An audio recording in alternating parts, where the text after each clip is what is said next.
श्रीमन महागणाधिपते नमः। प्रिय श्रद्धालुओं, जय सिया राम।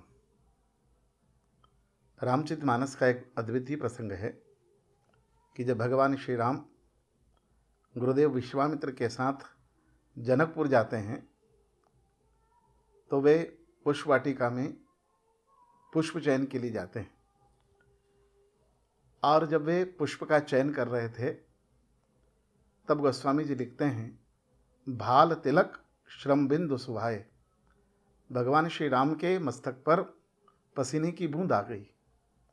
उसी समय श्री जानकी जी भगवान का दर्शन कर रही थी। जब उन्होंने भगवान के कपाल पर पसीने की बूंदें देखी तो थोड़ा आश्चर्य कर गई। उन्होंने सोचा कि जिन्हें केवल फूल तोड़ने में पसीना आ रहा है, वे भगवान शिव का वो कठोर पिनाक कैसे तोड़ेंगे। मैं तो सोच रही थी कि अयोध्या के इन्हीं राजकुमार से मेरा विवाह हो, लेकिन ये तो इतने सुकुमार हैं कि फूल तोड़ने में भी पसीना आता है, तो इनसे क्या आशा की जाए कि भगवान शिव का कठोर धनुष तोड़ पाएंगे। लेकिन धनुष यज्ञ में भगवान राम शिव जी का वो कठोर पिनाक सहज ही तोड़ देते हैं और श्री जानकी जी से विवाह हो जाता है। विवाह के उपरांत श्री जानकी जी पूछती है कि प्रभु, जब आप पुष्पवाटिका में फूल तोड़ रहे थे तो आपके माथे पर पसीने की बूंद थी और वह कठोर धनुष आपने सहज तोड़ दिया, ऐसा कैसे हो गया। तो भगवान राम कहते हैं, हे प्राण प्रिय जानकी, यही तो जीवन में कर्म का मूल सिद्धांत है।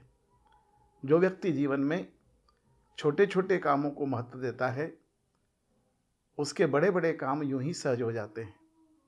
फूल तोड़ना बहुत सरल काम है, धनुष तोड़ना थोड़ा कठिन काम था, लेकिन जो व्यक्ति छोटे कामों पर पसीना बहाता है, उसके बड़े काम सहजता से हो जाते हैं।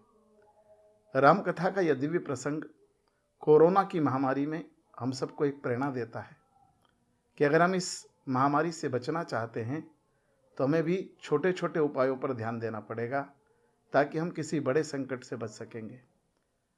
मास्क लगाना एक बहुत छोटा काम है। अगर हमने ये लगा लिया तो ऑक्सीजन का मास्क लगाने के बड़े काम से बच जाएंगे।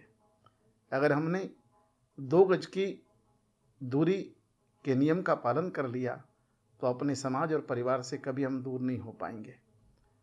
अगर हमने आयुर्वेद के छोटे छोटे जो नुस्खे हैं, जो हमारी ऋषि परंपरा से हमारे पास हैं, अगर उन छोटे छोटे नुस्खों का, स्वास्थ्य के दिए गए नियमों का अगर हमने पालन किया तो निश्चित रूप से हम बड़ी बड़ी औषधियों से बच पाएंगे।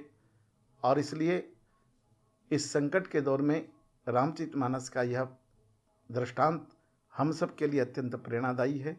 आइए हम भी इस महामारी में बहुत छोटे छोटे उपायों पर ध्यान देंगे तो किसी बड़े संकट से बच सकेंगे। प्रभु श्री राम के चरणों में प्रार्थना है कि इस महामारी से हम सबको जल्दी मुक्त कराएं और ये विश्व एक बार फिर स्वस्थ हो, सुंदर हो और हम फिर सार्वजनिक रूप से भगवान की उपासना कर सकें। बहुत बहुत धन्यवाद। सियावर रामचंद्र की जय।